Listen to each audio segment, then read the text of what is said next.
أن تدخلني ربي الجنة هذا أقصى ما أتمنى أن تدخلني ربي الجنة هذا أقصى ما أتمنى وتهبني الدرجات العليا يا ذا المنة يا رب يا ذا المنة يا رب لا حول ولا قوة إلا بك يا ذا القوة يا مولى فأعن واصرف عني الجهل يا ذا المنة يا رب اعوذ باللہ من الشیطان الرجیم بسم اللہ الرحمن الرحیم ان الحمد للہ تعالی نحمده ونستعینه ونستغفره ونعوذ باللہ من شرور انفسنا ومن سیئات اعمالنا ومن يهد الله فلا مضل له ومن يضلل فلا هادي له واشهد ان لا اله الا الله وحده لا شریک له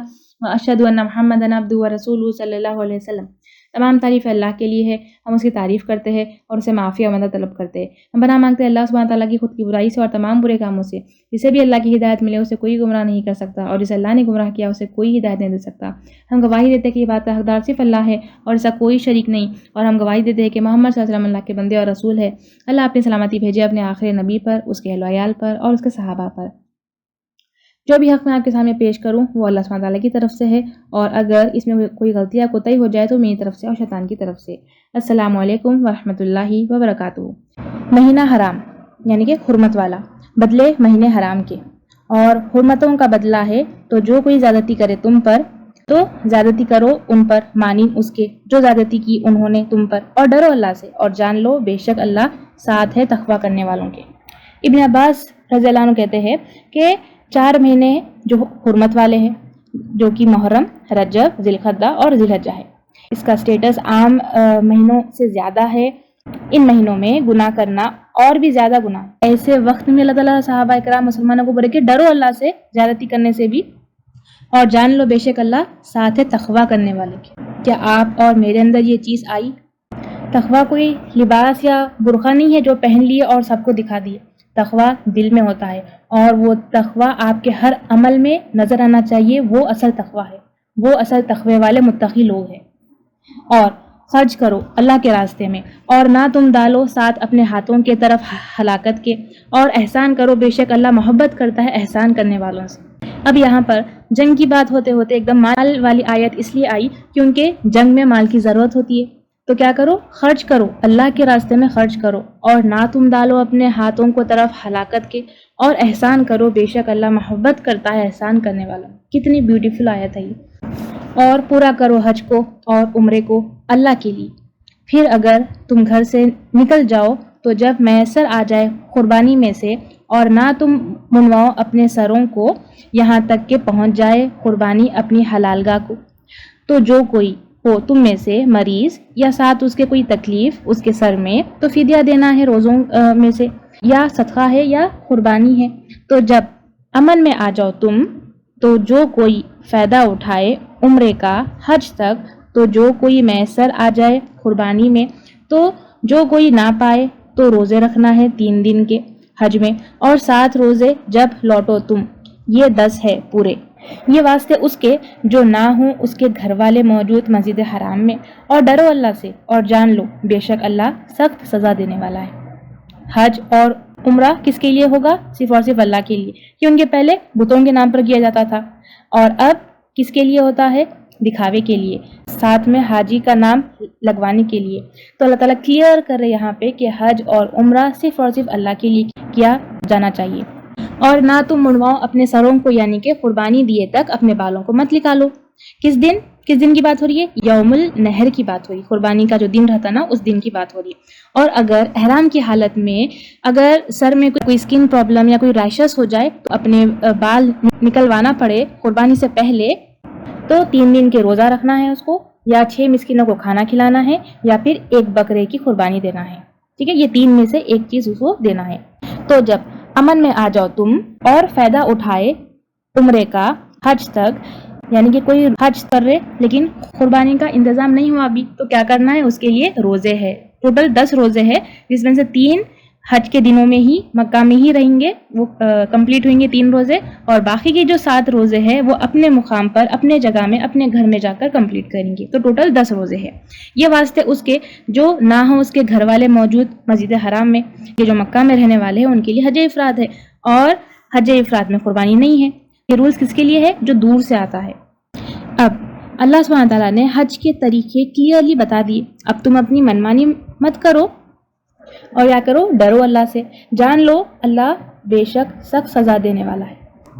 حج کے مہینے معلوم ہے، تو جو کوئی فرض کرے ان میں سے حج کو، تو نہ صحبت اور نہ کوئی گناہ کے کام اور نہ کوئی جھگڑا کرے حج میں، اور جو تم کرو گے نیکی میں سے اللہ جانتا ہے اس کو، اور تم زادرہ لے لیا کرو، تو بے شک بہترین زادرہ تقویٰ ہے، اور ڈرو مجھ سے اے عقل والو۔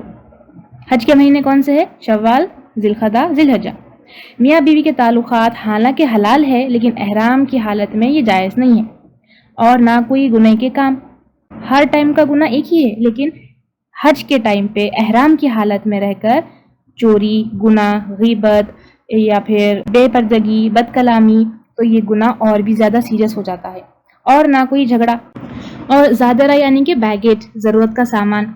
انس رضی اللہ عنہ کہتے ہیں کہ یمن کے کچھ لوگ تھے جو حج کے لیے آتے، لیکن کوئی سامان ان کے ساتھ وہ لوگ لے کے نہیں آتے، کوئی زادرہ وہ لوگ ساتھ لے کے نہیں آتے، اور کہتے کہ اللہ کے اوپر ہم توکل کرتے ہیں۔ تو اللہ تعالیٰ کہہ رہی کہ یہ صحیح نہیں ہے، پہلے تیاری کرو، تیاری اور سامان کے ساتھ حج کے لیے نکلو۔ اور سامان میں سب سے بہترین سامان کیا ہے؟ تقویٰ، اللہ کا ڈر۔ اللہ کا ڈر ہوگا تبھی تو لڑائی جھگڑا یہ سب چیزوں سے دور رہیں گے۔ تو کیا کرو؟ اب تقویٰ ساتھ لے لیا کرو۔ کتنی بہترین چیزیں دیکھیے۔ نہیں ہے تم پر کوئی گناہ کہ تم تلاش کرو فضل کو اپنے رب کی طرف سے، پھر جب تم پلٹو عرفات سے تو ذکر کرو اللہ کے پاس محشر الحرام کے، اور یاد کرو اس کو جیسا کہ اس نے رہنمائی کی تمہاری، اور جب تھے تم اس سے قبل یعنی اس سے پہلے البتہ ان لوگوں میں سے جو گمراہ تھے۔ پہلی آیت میں ہم کو بتایا گیا کہ انتظام کر لو، سامان اچھے سے سیٹ کر کے لکھ لو، لیکن اس کا مطلب یہ نہیں کہ تم وہاں جا کر اللہ کا فضل تلاش نہیں کر سکتے، یعنی کہ وہاں جا کر تم خرید و فروخت، بزنس، یہ سب چیزوں میں تم انوالو ہو سکتے، شاپنگ وغیرہ کر سکتے، جائز ہے یہ چیز، کیونکہ دور جہالت میں حج کے سفر پر کوئی ٹائپ کا بزنس کرنے سے منع کیا گیا تھا، یہ جائز نہیں تھا ان لوگوں کے لیے۔ تو اللہ تعالیٰ کہہ رہے کہ ایسا نہیں ہے، تم بزنس کر سکتے، یہاں پر بھی لین دین یا چھوٹے موٹے بزنس میں تم انوالو ہو سکتے، لیکن کیا کرو؟ اللہ سے ڈرو۔ پھر جب پلٹو تم عرفات سے، عرفات مین رکن ہے حج کا، تو قریش کیا کرتے تھے، مشرکین مکہ کیا کرتے تھے؟ عرفات میں وہ لوگ جاتے ہی نہیں تھے، وہ سمجھتے تھے کہ ہم تو بڑے ہیں، تکبر کرتے تھے وہ لوگ کہ وہ تو سب عام لوگوں کے لیے، ہمارے لیے نہیں ہے۔ تو اللہ تعالیٰ کہہ رہے کہ نہیں، عرفات مین رکن ہے حج کا، لہٰذا وہاں پر تم کو جانا ہے۔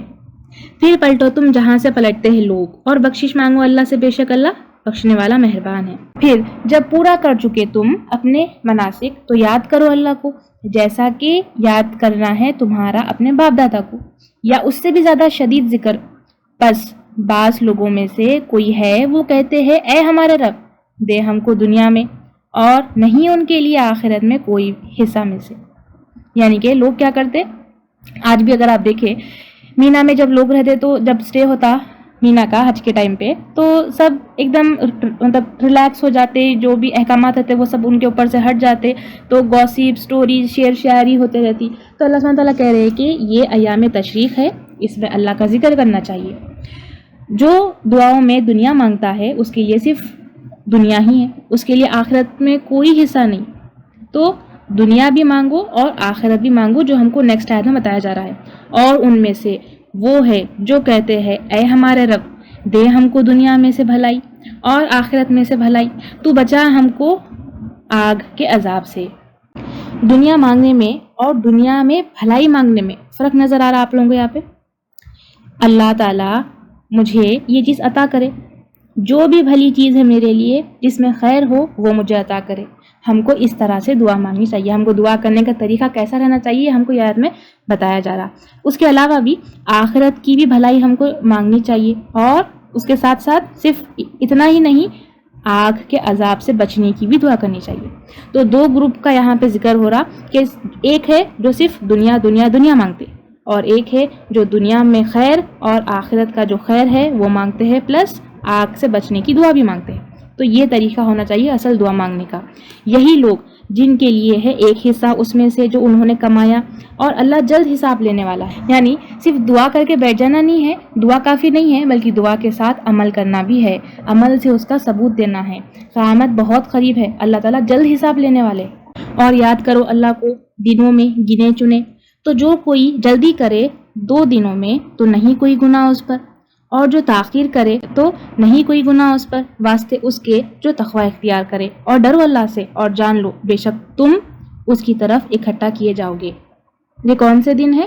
مینا میں جو سٹے ہوتا نا 11th 12th and 13th، مینا کا جو سٹے ہے وہ 2 دن بھی ہو سکتا اور 3 دن بھی ہو سکتا۔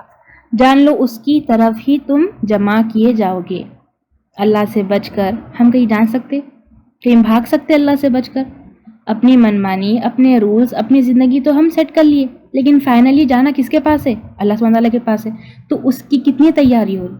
چھوٹے سے ایک معمولی سے فنکشن میں ہم کو جانا ہے تو 4 گھنٹے پہلے سے یا 1 دن پہلے سے، یا اگر شادی ہے گھر میں تو 2 3 6 مہینے پہلے سے اس کی تیاری کی جاتی۔ لیکن یہ زندگی چھوڑ کر ہمیں جانا ہے اللہ سبحانہ تعالیٰ کے پاس، اپنے رب کے پاس، تو اس کی تیاری کتنی ہو رہی؟ یہ ہم کو اپنے آپ سے سوال کرنا چاہیے۔ اللہ سے دعا ہے کہ اللہ ہم سب کو ایک بہترین آخرت گزارنے والے بندے بنا لے، آمین۔ اور لوگوں میں سے کوئی وہ ہے جو پسند آتی ہے تجھ کو بات اس کی زندگی میں دنیا کی، اور وہ گواہ بناتے ہیں اللہ کو اوپر اس کے جو اس کے دل میں ہے، حالانکہ وہ سخت جھگڑالو ہے۔ پسند آتی ہے تجھ کو یعنی کہ آپ اسلم کو پسند آتی ہے، گواہ بناتا ہے اللہ کو یعنی کہ قسم کھاتا ہے اللہ کی امپریس کرنے کے لیے لوگوں کو، لیکن ریالٹی کیا ہے؟ سخت جھگڑالو ہے۔ یہاں پر منافق کی 3 صفت ہم کو بتائی جا رہی۔ ایک، منافق میٹھی میٹھی باتیں کرتے سامنے، اور بد پیچھے کیا ہے؟ سخت ان کے دلوں میں نفرتیں ہیں، بات بات پر قسمیں کھاتے ہیں، لیکن وہ سخت جھگڑالو ہوتے ہیں۔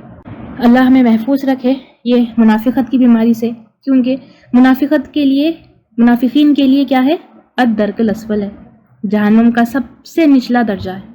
عائشہ رضی اللہ عنہ کی حدیث ہے بخاری کی، جس میں وہ فرماتی ہے کہ اللہ کے یہاں سب سے ناپسندیدہ آدمی وہ ہے جو سخت جھگڑالو ہے، اور جب وہ منہ موڑتا ہے کوشش کرتا ہے کہ زمین میں تاکہ وہ فساد کرے، اس میں تاکہ وہ ہلاک کرے کھیتی کو اور نسل کو، اور اللہ نہیں پسند کرتا فساد کرنے والوں کو۔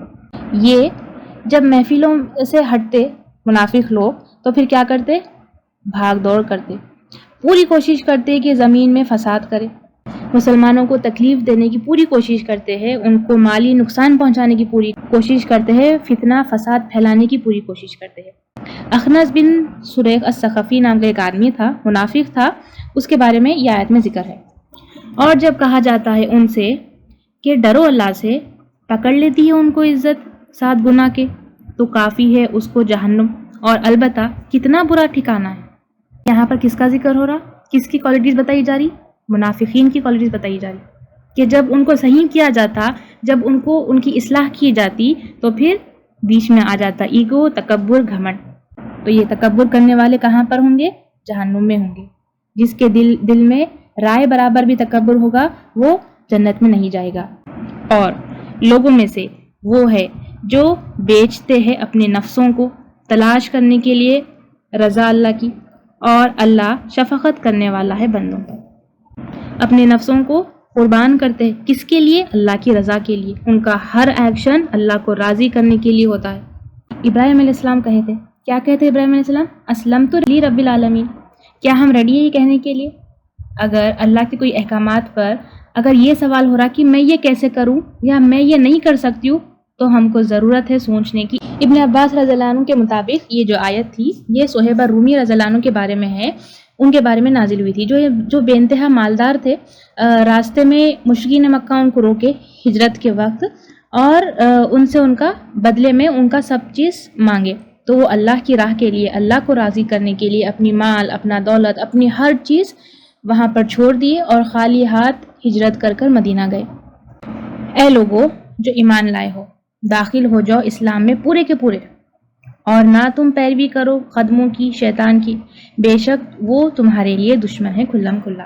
ادخلوا فی السلم کافہ، دین میں پورے کے پورے داخل ہو جاؤ۔ کس سے داخل ہونا ہے؟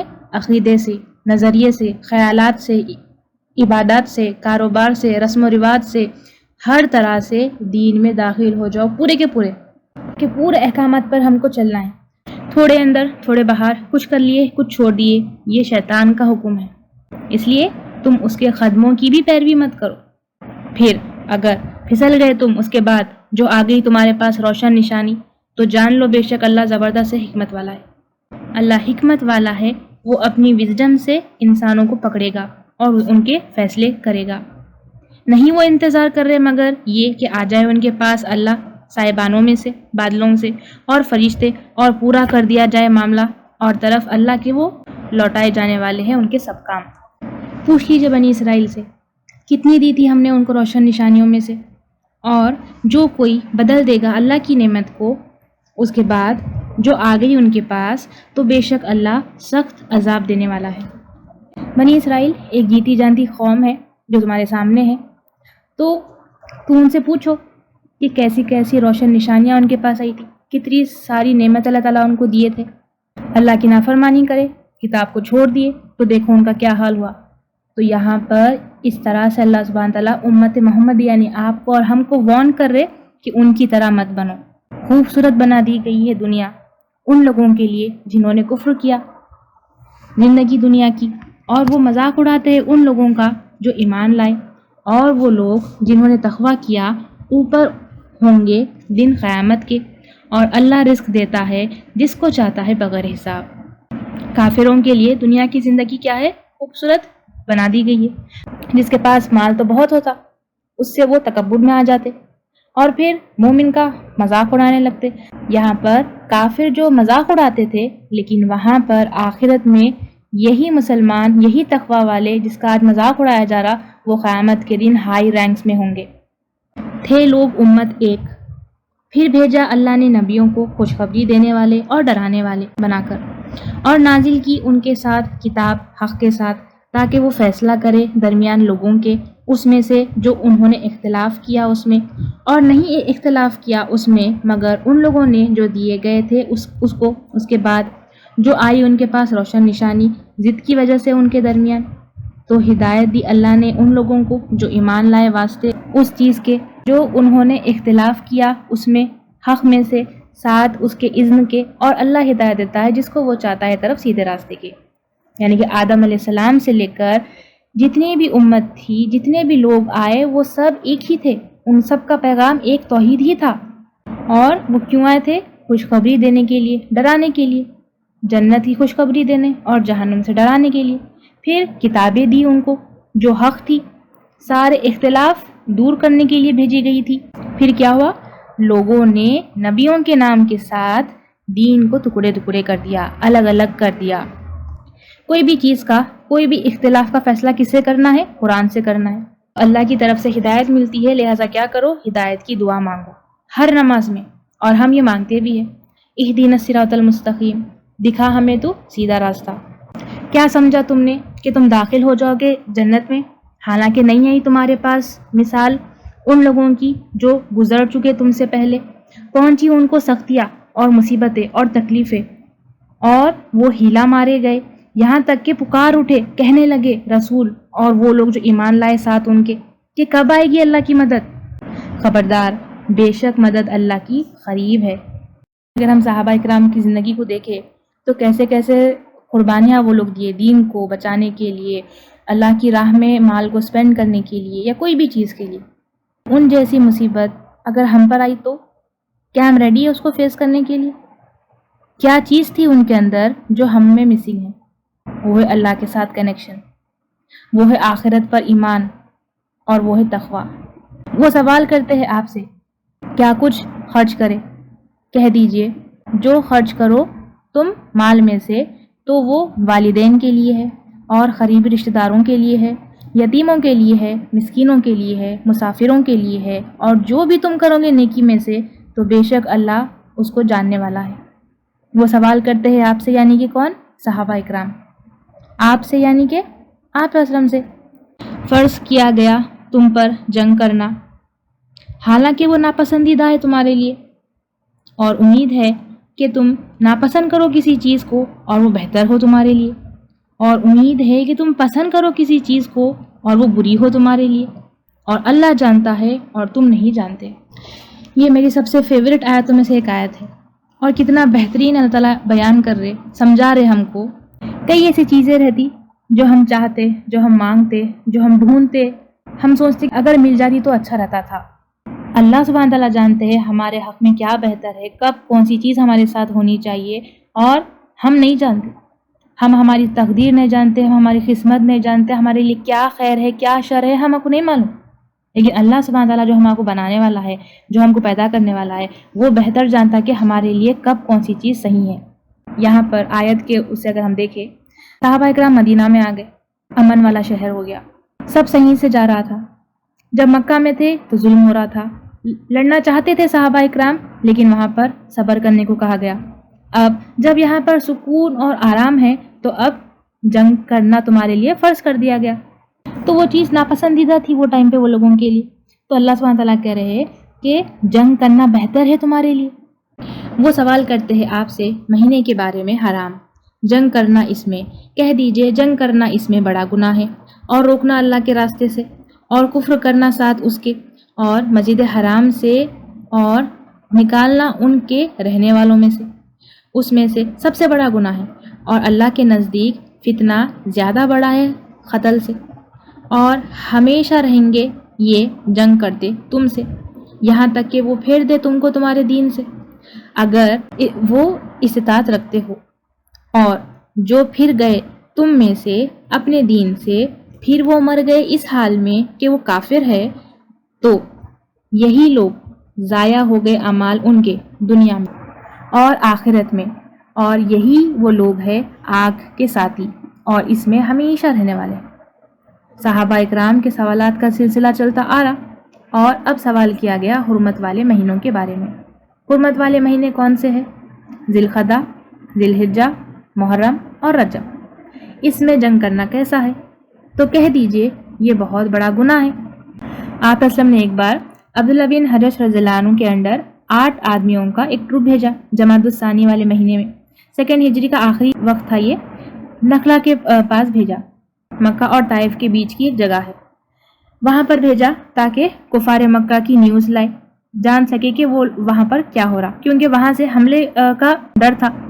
تو راستے میں ہوا یہ کہ کفار مکہ کا ایک تجارتی قافلہ جا رہا تھا، جس پر مسلمانوں نے حملہ کر دیا، قتل بھی کیا کچھ کا، اور باقیوں کو قید کر کے مدینہ لے کے آئے مال سمیت۔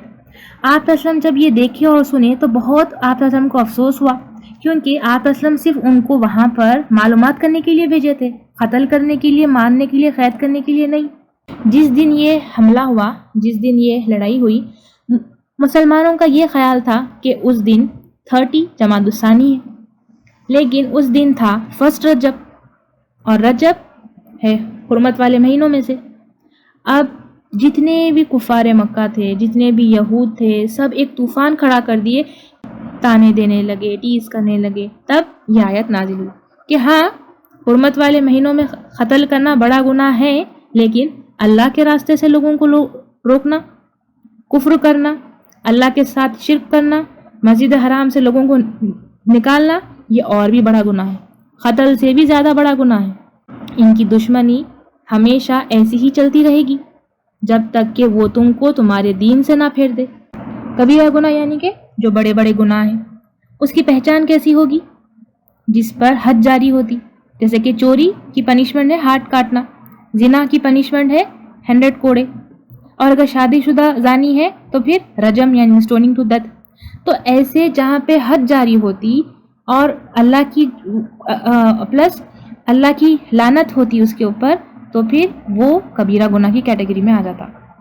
بے شک وہ لوگ جو ایمان لائے، اور وہ لوگ جنہوں نے ہجرت کی اور جہاد کیا اللہ کے راستے میں، یہی لوگ وہ امید رکھتے ہیں اللہ کی رحمت کی، اور اللہ بخشنے والا، رحم کرنے والا ہے۔ یہ آیت ان لوگوں کے لیے نازل ہوئی جو نخلا میں بھیجے گئے تھے۔ ان کو ڈر تھا کہ ان کا جہاد کا جو اجر ہے وہ کہیں ضائع نہ ہو جائے، کیونکہ ان سے 2 بڑی بڑی غلطیاں ہو گئی تھی۔ ایک تو آپ اسلم کی پرمیشن کے بغیر وہ لوگ جہاد کیے تھے. دوسرا، رجب کے مہینے میں ان سے لڑائی ہو گئی تھی تو وہ لوگ کو اس معاملے میں ڈر تھا. تو اللہ تعالیٰ کہہ رہے کہ ایمان لانے کے بعد، ہجرت کرنے کے بعد، جہاد کرنے کے بعد اگر کوئی غلطی ہو جائے تو اللہ تعالیٰ بخشنے والا ہے، مہربان ہے. وہ سوال کرتے ہیں آپ سے شراب کے بارے میں اور جوئے کے بارے میں. کہہ دیجئے ان دونوں میں گناہ ہیں بڑے اور فائدے ہیں لوگوں کے لیے، اور گناہ ان دونوں کا زیادہ بڑا ہے ان دونوں کے نفع سے. اور وہ سوال کرتے ہیں آپ سے کیا کچھ خرچ کرے. کہہ دیجئے ضرورت سے زیادہ. اسی طرح بیان کرتا ہے اللہ تمہارے لیے آیت تاکہ تم غور و فکر کرو. فائدہ ہے یعنی کہ انسان وقتیہ طور پر اس کو دکھتا ہے کہ وہ اس کا غم بھول جا رہا، یا پھر جو بھی اگر آپ دیکھیں تو بائی چانس اگر جیت ہو گئی تو پھر فائدہ ہو گیا. لیکن اس کے جتنے بھی جیسے بھی فائدے ہیں ان سب سے بڑا ہے ان کا گناہ. شراب کے حرام ہونے کا حکم دھیرے دھیرے آیا. پہلے بتایا گیا کہ اس میں نقصان ہے، پھر دوسری آیت میں بتایا گیا کہ شراب پی کر نماز کے قریب نہ جاؤ. اس کے بعد فائنلی سورہ مائدہ میں کلیئر واضح آیت آ گئی کہ شراب حرام کر دی گئی. اور وہ سوال کرتے ہیں آپ سے کیا کچھ خرچ کرے. کہہ دیجئے ضرورت سے زیادہ. پہلے بتایا گیا تھا جو پچھلی آیت ہم یہ تھے کہ کہاں کہاں خرچ کرنا ہے. ہم یہ تھے نا والدین پر، رشتہ داروں پر، یتیموں پر، مسکینوں پر، مسافروں پر ایکسیٹرا. اب یہاں پہ بتا جا رہا ہے کہ کتنا خرچ کرنا ہے. تو کتنا خرچ کرنا ہے؟ ضرورت سے زیادہ. ابو داؤد کی حدیث ہے بہترین صدقہ وہ ہے جس کے بعد آدمی محتاج نہ رہے. آیت نمبر 220. دنیا میں اور آخرت میں وہ سوال کرتے ہیں آپ سے یتیموں کے بارے میں. کہہ دیجئے اصلاح کرنا ان کے لیے بہتر ہے، اور اگر تم ملا لو ان کو تو تمہارے بھائی ہے، اور اللہ جانتا ہے فساد کرنے والوں کو اصلاح کرنے والوں سے. اور اگر چاہتا اللہ البتہ مشکل میں ڈال دیتا تم کو. بے شک اللہ زبردست ہے، حکمت والا ہے. یتیموں کے بارے میں سورہ انعام، سورہ نساء میں یہ آیتیں ہیں کہ یتیموں کے مال کے قریب بھی مت جاؤ. جو کوئی یتیم کا مال ظلم کے ساتھ کھائے گا وہ اپنے پیٹوں میں آگ بھرتا ہے. تو جب یہ آیتیں نازل ہوئی تھی تو صحابہ اکرام بہت ڈر گئے تھے اور یتیموں کی ہانڈی الگ الگ کر دیے تھے، یہ ڈر سے کہ کہیں ان کا مال ہمارے مال میں نہ آ جائے، ورنہ جہنم کی آگ ہمارے پیٹوں میں ہوں گی. تو یہ آیت میں اللہ تعالیٰ کلیئر کر رہے کہ کوئی مسئلہ نہیں ہے، یتیم ایک بہت بڑی بلیسنگ ہے. کوئی مالدار یتیم کی پرورش کرے تو اس کو بہت اجر ہے. اللہ جانتا ہے تمہارے دلوں میں فساد ہے یا نہیں، یعنی کہ اللہ تعالیٰ دلوں کے حال کو جاننے والے ہیں. اور نہ تم نکاح کرو مشرک عورتوں سے یہاں تک کہ وہ ایمان لے آئے، اور البتہ لونڈی ایمان والی مومنہ بہتر ہے مشرک عورتوں سے، اور اگرچہ وہ اچھی لگے تم کو. اور نہ تم نکاح کر کے دو مشرک مردوں کو یہاں تک کہ وہ ایمان لائے، اور البتہ غلام مومن بہتر ہے مشرک مرد سے، اور اگرچہ وہ پسند آئے تم کو. یہ لوگ بلاتے ہیں طرف آگ کی اور اللہ بلاتا ہے تم کو جنت کی طرف بخشش کے ساتھ اپنے اذن کے. اور وہ بیان کرتا ہے اپنی آیت لوگوں کے لیے تاکہ وہ نصیحت پکڑے. اب یہاں سے عورتوں کے مسائل شروع ہو رہے ہیں، اور آگے نکاح اور طلاق سے ریلیٹڈ عورتوں کے جو احکامات ہیں اس کے بارے میں بتایا جا رہا. اللہ تعالیٰ فرما رہے کہ مشرک عورتوں سے نکاح مت کرو جب تک کہ وہ ایمان نہ لا لے. نکاح سے پہلے مسلمان ہونا ہے، نکاح کے بعد نہیں. یہ رولنگ مشرک عورتوں سے ہے، یعنی اہل کتاب عورتوں سے نکاح جائز ہے. اور نہ تم کر کے دو نکاح، یعنی کہ مشرک مردوں سے نکاح کر کے مت دو. یہ اس لیے کہا جا رہا ہے کیونکہ مرد اپنا نکاح تو خود کر سکتا ہے، لیکن عورت کو نکاح کے لیے ولی کی ضرورت ہوتی ہے. تو ولیوں کو کہا جا رہا ہے یہاں پہ کہ مشرک مردوں سے تمہاری عورتوں کا نکاح کر کے مت دو. مسلمان مرد اہل کتاب عورتوں سے نکاح کر سکتے ہیں، اس کی چھوٹ ہے، لیکن مسلمان عورت کی شادی اہل کتاب مرد سے نہیں ہو سکتی، یہ جائز نہیں ہے. اور وہ سوال کرتے ہیں آپ سے حیض کے بارے میں. کہہ دیجئے وہ اذیت ہے تو الگ رہو عورتوں سے حیض میں، اور نہ تم قریب جاؤ ان کے یہاں تک کہ وہ پاک ہو جائے. تو آؤ ان کے پاس جہاں سے حکم دیا اللہ نے تم کو. بے شک اللہ محبت کرتا ہے توبہ کرنے والوں سے اور محبت رکھتا ہے پاک رہنے والوں سے. حیض کے بارے میں سوال کیا گیا تو اللہ تعالیٰ اس کا جواب دے رہے کہ وہ چیز، وہ جگہ ناپاک ہے. اس وقت عورت کمزور ہوتی، وہ ایک ٹائپ کی بیماری ہے، تو ایسے میں کیا کرو، ان سے الگ رہو، ان سے دور رہو. یہاں پر حیض میں عورتوں سے دور رہو کا مطلب کیا ہے؟ کیا بالکل بھی ٹچ بھی نہیں کرنا؟ نو۔ حدیث سے ہمیں یہ پتہ چلتا ہے کہ بیوی سے تعلقات کے علاوہ باقی سارا معاملہ کیا جا سکتا ہے۔ اس کے علاوہ حیض میں وہ نماز نہیں پڑھ سکتی، نماز معاف ہے اس کے لیے۔ ان نمازوں کی کوئی قضا بھی نہیں ہوگی لیکن روزوں کی قضا ہوگی۔ یہ طواف بھی نہیں کر سکتی ایسی حالت میں خانہ کعبہ کا، لیکن حج اور عمرے کے سارے احکامات کیے جا سکتے ہیں۔ مسجد میں نہیں داخل ہونا ہے، منع کیا گیا۔ قرآن کو ٹچ بھی نہیں کرنا ہے، پر قرآن کو بنا ٹچ کیے وہ پڑھ سکتی ہے، یا جو یاد ہے قرآن اس کو پڑھ سکتی ہے۔ اس کے علاوہ یعنی کہ حیض کے علاوہ کبھی کبھار عورتوں کو اسپاٹنگ ہوتی، کبھی بلیڈنگ ہوتی ہے، یعنی کہ وہ خون حیض سے الگ رہتا، حیض کے آپ کی پیریڈس کی جو سائیکل ہے اس سے ہٹ کے یہ چیز رہتی۔ جب ایسا بلڈ نظر آئے تو وہ استحاضہ کہا جاتا ہے اس کو، یعنی کہ یہ ایک بیماری ہے ایک ٹائپ کی۔ اس میں یعنی کہ یہ والے چیز میں حیض والی رولنگ نہیں لگیں گی، وہ والی پابندی نہیں لگیں گی، بلکہ حیض الگ ہے، استحاضہ الگ ہے۔ یہود ایسے دنوں میں اپنی عورتوں کو گھر سے پورا الگ کر دیتے تھے، پورا باہر کر کے معاملہ ان کے ساتھ کرتے تھے، ان کا کھانا پینا ہر چیز الگ کر دیتے تھے، سپریٹ کر دیتے تھے۔ ایک طرف یہ تھے، دوسری طرف تھے عیسائی۔ وہ کیا کرتے تھے؟